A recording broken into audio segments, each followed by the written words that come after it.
We have entered a completely new era of social media, and very few people talk about this. And in this podcast, what I'm going to break down is some of the shifts that's happening from a cultural analysis perspective in combination with the state of these social media platforms as a creator myself, entrepreneur, and just a consumer. Most of you guys will probably agree with some of the points that I'm going to make. And if you don't know me, my name is Toby. I go by Ogun99 on multiple platforms. Check out the TikTok if you're watching this on Spotify or YouTube. Make sure you guys are subscribed. But some of the opportunities that I think right now are going to be broken down later once we make these points. But I think the number one thing I want to talk about, based on the video that I have that went viral on TikTok, it has right around 13 million views, and a lot of people stitched, a lot of people reached out to me with some of their thoughts and how they agreed as well. And it really just was how Kim Kardashian was a perfect case study of the death of celebrity culture, because people no longer really care about these large creators that seem almost like out of touch. And I think at one point she almost lost like 100K followers in a day because she made a post or a statement that was very out of touch. And that's how the average person feels nowadays. The average person feels like a lot of these large celebrities, even just brands and corporations, are out of touch with the day-to-day struggles, and they don't really resonate with the younger audience or just an audience in general, right? And larger brands are basically struggling to relate with these audiences, even though they've been around for a very long time. And the average person, again, is already burnt out, overstimulated, too much information overload. So why the hell would they sit there and be over obsessive of a celebrity, especially just based on the phase of the economy that we're now in? Because if you look at some of the celebrity award show data, such as like the Grammys, the Oscars, etc., it actually declined and has not really reached back its peak from 2020. And I think most people have kind of had that burnout phase of like, I don't really care about these celebrities. I have other shit to do. Like the real world opened up, and there's other things that people could be spending their attention and energy on. And it's really at the point where, size of an audience doesn't really matter. And that's the different topic that we're going to get into in terms of the rise of micro creators. But just based on some of the data that I've seen, only 19% of consumers were actually influenced by a celebrity endorsement last year. And the average ROI, in terms of if they spend $1 for a celebrity endorsement, they'll get basically a 3x. They'll get $3.20 back. Now, micro creators get a 4x ROI, which is a little bit strange because you would think a smaller creator wouldn't get a higher ROI, but that's actually the case now. And a smaller percentage of consumers actually even trust celebrities as a credible source. And it's just a fascinating place to be in now if you're doing influencer marketing, if you're a creator or a brand, to understand that the size of your audience isn't necessarily the best thing to focus on. This is point 2. Micro creators and influencers are actually winning. Micro creators, people with even like less than 10,000, anywhere to 100,000 followers, they deliver basically a 60% better engagement at a fraction of the cost. They drive 40% higher conversions than celebrities. And these nano influencers or micro influencers have more engagement statistically than your average influencers, anywhere from 2 to 3x more engagement on a post. If they have, for example, 100,000 followers, they're going to get at least 1,000 likes on their posts. You'll have some people with millions of followers that get a few thousand likes on their post. That's actually a really low engagement rate, and it signals that there's like a lack of connection with that audience just because they have a big number behind their brand name. And I believe we're in this cycle now where, pockets of wealth concentration and glorification are going to cycle based on where the internet is and where the economy is. So as people start to struggle a little bit more financially, people get overloaded with all of this information, I believe that we see people start to kind of get a little disillusioned. They want to pull back. There's going to be a segment of the market that does that. And then there's also going to be a segment of the market that's going to be easy and susceptible to be preyed upon. That's why you see MLMs, get rich quick schemes, people that become a little bit more, angry and bitter. That's why we're seeing the rise of black pill and this materialistic obsession to optimize our looks and build a personal brand. And it's a reflection of the state of the economy. It's a reflection of our political state of the world. The reason why everyone wants to build a personal brand and look max all the time is because all of those things increase your status, increase your earning potential. Having a personal brand and looking like a model give you access to resources, because our economy and the political systems that we have right now are not at an adequate enough place to actually let people meet some basic needs. In combination with that, the social portion of things, where more isolation, loneliness, health, all lead to people wanting to find ways to increase their status and their perception in society. And I just find it so fascinating how, these micro creators now, and basically the rise of a personal brand for everybody is really starting to blow up, right? And the thing about being a micro or nano creator is you don't need a massive audience to start making real money. You can make a few thousand, 5 to 10K with a very small audience, and there's no more gatekeepers. You don't need to go talk to P. Diddy just to get, in certain rooms. You can post your art, you can post your music, and really, really start to blow up. And that's the crazy thing about being a micro creator. There's no more waiting to get signed. There's no more begging for a record deal or hoping some executive randomly picks you. You can allow your art, your strategy to be so good and so relevant with your audience and your ideal viewer profile that by default it's just going to blow up, right? And everyone has a phone now.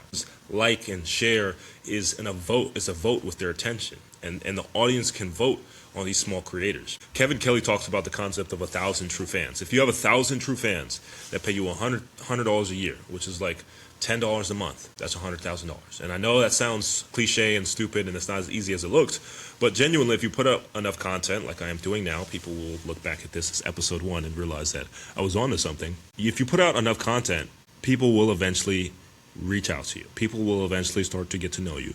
If you start to really study character structure, archetypes, you become more consistent. You understand relevancy, familiarity, psychology, editing, pacing, titles. You really sit down and understand how to put your best foot forward in terms of whatever you're trying to sell. You can find a way to improve. And, I think some of these concepts that are starting to take place now, based on this rise of the micro creator, is we're no longer at a phase where, as we said with the death of celebrity culture, people really care about this mass following. They want a niche, deep connection. People really want social media to be social, and it is the complete opposite of social. And it's honestly sad, right? It's like, people want a certain level of connection that they're no longer getting. And this is something interesting I found because I started doing SEO for some of my clients. And I found that people are actually going on Google, and it's called human first SEO, right? Human first based search. It's blowing up, and it blew up over the past few years because people want real answers from other human beings. Reddit is a gold mine for SEO, or it was, because I even go on Google sometimes and I just skip past all of the bullshit. If I see sponsored posts, I'm scrolling right past it. I deliberately don't click anything that says sponsored post because half of the time it's bullshit, and then the real answer that I want is probably coming from another human being, or it's coming from someone else's review, and I have to really try and decipher whether or not it's an ad or if this is an actual person saying this. That's why Reddit is such a good source, and I've done this for my clients now, and we almost tripled their SEO traffic, and I'm not a native SEO. I just do, overall digital marketing, creative strategy, editing, and ideation, but with that as well, the same principles work with SEO. And if you're a brand that wants some creative strategies, make sure you guys reach out. But to get back to the point, I think people want to feel like they're actually connecting, right? And if you're a brand, being able to connect with an audience in a way that is authentic to your brand's values and your vision, but also is relevant enough for a younger audience to actually give a shit, you're going to succeed, especially if you're doing a direct-to-consumer, large B2C offer, etc., like you're selling some t-shirts and stuff. That's why TikTok Shop is blowing up, because I believe that was the whole point of TikTok in the first place, is to find a way to monetize the average user and increase the average value per user on the platform by giving access to easy, cheap views and then reeling a ton of people in like a casino, like you're going to get rich and famous. But now the smart creators are doing the micro creator strategy. Micro creators can be creating courses, communities. That's why we see the rise of School, WAP. Those platforms where people are trying to make money online have been blowing up. If you take a look at TikTok, they also have a subscription feature. If you look at YouTube, Instagram, they have all these subscription features for you to monetize on the platform. Excuse me, guys. I'm going to get a drink of quick water. But if you look at this, UGC content performs way better than normal brand content. Why is that? User-generated content, the whole point of that, the whole point of user-generated content is so that people feel like another user, another human being is talking to them. So now these brands, especially in the e-commerce space, they're going to abuse AI for this. But I feel like that's eventually going to become a gimmick, because the whole reason why user-generated content works is because it looks like a user. It's a user. It's a human. Human-first search works effectively because it's a human. And I feel like the authentic brands, like if you're a business owner listening to this, like just be human. Like optimize for humans. And it's just crazy how greedy people are when it comes to trying to optimize their brand, right? Oh, we're going to use AI creatives for everything and whatever. Like the whole point of creating something in the first place that does really well is it has a real human connection. User generated content is supposed to be a user generating the content, not an AI machine that's creating 1,000 of the lookalike. Like, and don't get me wrong, people are making money with that, but it's just like it kind of defeats the purpose, right? The trust is at an all-time low. Like, I don't know why people would want to do that. And you know, something I think now also with that is the rise of TikTok Shop. So if we take a look at TikTok Shop and why TikTok Shop is blowing up, it's because of this same principle, right? Understanding that people buy from people. People buy from people they trust, like, and know. They don't buy from, you know, faceless brands and stuff like that. Now, they still do to an extent. But truly, the whole purpose is to present yourself online as a brand in a way where people can connect with you. That can mean multiple different things. They can connect aspirationally. They can connect like in terms of relatability. They can connect in different emotions or connect you to a certain archetype within the story of their lives and start to truly understand what purpose you serve in their life. Now, this ties into the next section that we're going to talk about, which is the rise of slow content. I talked about this on my other business TikTok. A lot of people resonated with it. It has a few 100,000 views. A lot of you guys were asking for a video, long form video, so here it is. So what I essentially mean by the rise of slow content is that we're witnessing a decline in retention-based editing. All this Mr. Beast crap is going out the window. People don't like these overly polished, weird, bizarre edits. Not to say that that doesn't work. It's just that people don't really like care anymore. You're better off understanding. I have the hiccups now. You're better off understanding your core audience and what actually gets them to connect. And what I mean by that is the framework that I use, that I walk my clients through, is really trying to understand topic ideation, right? That's something I've noticed when my first YouTube channel and when I went viral on TikTok really gets people in the first place, right? Understanding the ability to pick topics and select ideas that are actually emotionally relevant. Excuse me, I have the hiccups.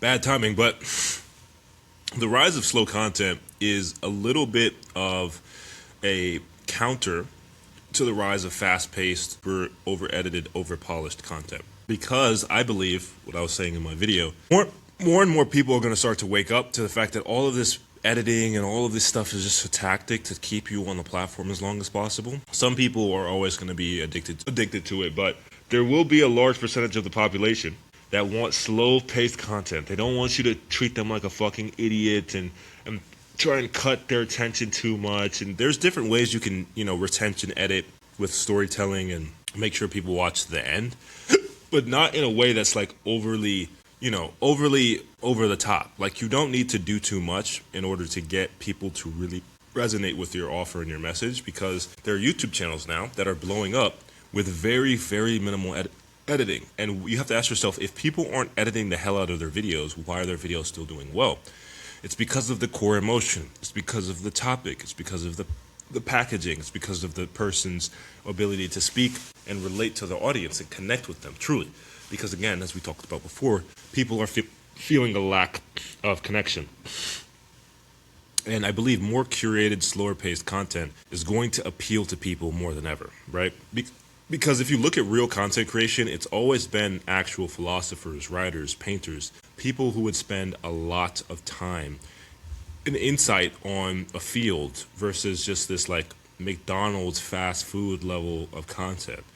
And very few people in society today rate their mental health as high, right? It's anywhere from like 8 to 10% of people have like excellent mental health. Everybody else has mental health issues. A large percentage of creators report having mental health issues. That's why we need slow content from a creator's perspective and a consumer, because it's just better off for both parties to not have to be rushing all the time.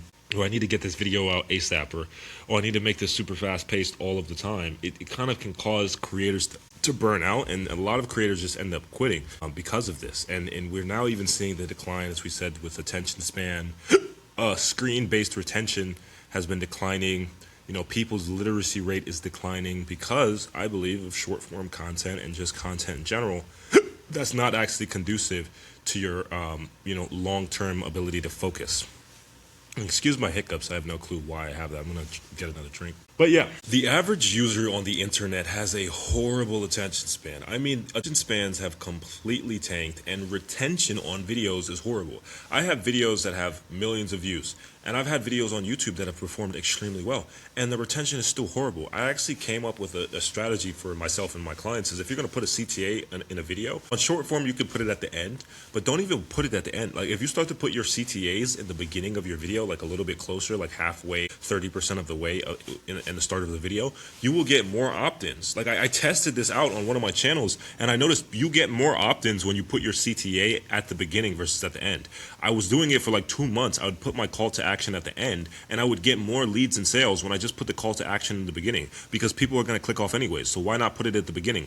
Don't put it at the end. Like you're losing out on so much money when you put your call to action on the end on a long form video, because again, statistically, people didn't even get to that point. So it's like a kind of a fallacy in your mind where you think that, oh, someone's watching, when statistically not a lot of people are watching. Even if you get 100,000 views, like 1% of people watch to the end, that's like 1,000 people. Like that's still a lot, but like, geez, come on. And again, just on ads as well, people swipe off ads so fast. Like you need to truly be a master at understanding how to retain people in an authentic way, which is why we're seeing the rise of slow content. And I believe we're seeing market saturation in terms of video editing. Video editors and clippers are now being paid on a performance basis. That's what clipping is, and that's what WAP is for. If you don't know what WAP is, it's basically a place where people would, give money to editors, and then depending on how many views they get, they would be paid out based on how many views they get. So it's like a kind of performance basis of video editing space. And that's where I also have my community, the Conscious Creators Club, so you guys can check that out on WAP if you're interested. But I think the future of long form content is going to be more and more pivotal in this age, right? The age of long form content, long podcast, writing, YouTube, it's going to make a comeback because there's so many people who are addicted to short form content. And once you understand that you don't really own the attention that you have, you realize that you need to shift to YouTube. You need to shift to long form podcast, long form blog post, because you don't own your audience, and your audience truly doesn't really connect with you if you're only posting shorts. Now, you can go viral. You can make money with shorts, don't get me wrong, but you don't really own your audience the same way that you own your audience if you have a long form. And Alex Hormozi, who's an entrepreneur that broke a Guinness World Record, talked about this. He said that the audiences of people, when he was at some Mr. Beast stuff, right? Mr. Beast was telling him the people who had the biggest responses to the crowd were individuals that had the longest form of content, streamers, YouTubers, and then it went to the short form people. But being solely short form is a very risky strategy in this day and age, and I believe the future of long form or the future of YouTube is going to be fixated on long form. That's why YouTube came out with the podcast feature. That's something I'm adding for my clients as well, because long form content, again, is going to really, really start to take up. I believe as the younger generation gets older and they aren't really interested in fucking swiping 24/7 all the time, they're going to want something a little bit more satiating. I believe humans have the desire to truly connect and have their mind stimulated. Short form content doesn't really do that. That's why like long form movies and books, those are the things that shift people's perspective forever. Very few people will sit there and say, this one short changed my life. You can't even remember the short. You can't even remember the stories. But you remember that book. You remember that movie. But very few people remember the shorts that they see on their feed. And I'm not anti-shorts. I make money with them. I help my clients do them. But it's very forgettable. And I believe in this day and age, the whole goal to try and stand out is be unforgettable. Leave a lasting mark and impression on your audience, and really try and stand out. Now, even Instagram's CEO said that Instagram, the old version of Instagram is dead, and engagement rates have collapsed. And I believe the style of Instagram content that needs to go out now is completely different from what we used to even see like 3 or 4 years ago. It really is going to boil down to people who have knowledge and have the capability of articulating that knowledge in a relatable storytelling format. It's all going to go back, I believe, to foundations of media content, being able to tell a story, being a character, having people understand who you are, what you do, and how it helps them, and having a lasting impression with your page, and not just having some cute aesthetic page, but truly having a page that helps solve a problem in a storytelling educational format is extremely powerful. Something that challenges people's belief, gets them to understand a little bit more. Now, there's the toxic side of Instagram that I think is going to still grow, which is the soft corn, the rage bait, whatever. All of that will always do well on YouTube. On Instagram. Instagram is filled with rage bait and soft corn. I don't think people understand just how bad it is. It's literally just like there's a reason why these influencers make money off of OnlyFans. I'm not hating, but because their customers are on there. And I don't think enough people talk about how these platforms like Instagram need to be held liable to the fact that there's literally corn on their site. Like, there's so much corn on Instagram, it's wild. And they probably make money off of it because it's such a large percentage of their audience with bots and people watching corn and then rage bait in politics, where it almost fuels the state of the economy that we're in now. And they don't feel like, it's necessary to change that, or they don't want to because it's a large percentage of why their platform is so big in the first place. Now, TikTok is a little bit more interesting because TikTok just got acquired by Oracle, and I think now people are fucking BSing with all of the stuff that's happening now, and it's even bad on my accounts. I've had videos that were stuck at 0 views, and it really just goes back to the point that you can't really rely on these platforms, right? TikTok is trying its best to optimize for long-form content. It's pushing out creators that are educational and informative and storytelling in a way that's, bringing the user along a journey or a thesis in the worldview. And I believe this TikTok ban situation that happened over the past year, them being bought out now, is really going to shift a lot of creators' strategy. The RPMs on TikTok have tanked, and most smart creators are doing what I'm doing now, creating long form, creating podcasts, starting to write, becoming a true creator, and trying to hone in their craft to the highest level, right? And if you look at the common themes of all of this, all of the social media platforms, what we're now starting to watch is that likes, shares, and views are BS. All you're trying to optimize for is watch time off of the platform, right? Watch time off platform.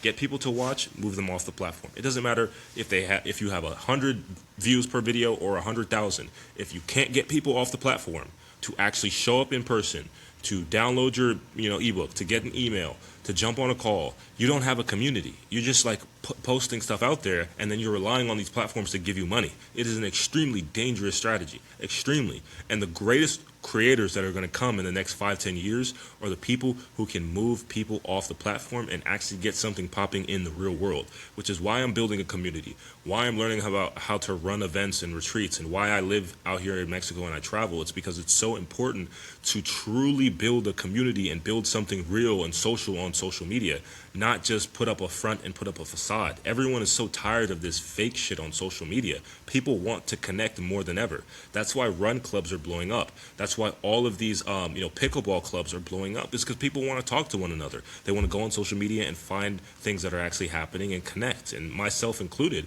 Once you reach a certain level of maturity in society, there are very few spaces for you to find people and connect with them. That's why everyone wants to go to pickleball, run club, and we're seeing the death of nightclubs. Like, nightclubs are so dead. They're overrated, whatever, and it's almost like Instagram has become this big nightclub, but there are these small subcultures and things that you can do to find and craft a niche that's maybe not as cool and maybe not as aesthetic, but you can find the people that really rock with you, right? And basically, to summarize what I'm saying, is that the future is going to be a smaller, more loyal audience than having a huge audience of passive followers. You don't need to be famous anymore. You don't need to just, put out BS and hope that the platform is going to pay you. Not even just BS, but you need to stop relying on these platforms' monetization programs and start to actually think about monetizing yourself, monetizing in the real world. Now, authenticity isn't really an option. It's a necessity, because everyone else has been exposed for being fake and doing all of this weird shit. But if you're truly authentic and you truly align yourself and present your story in a way that's relatable, you will succeed.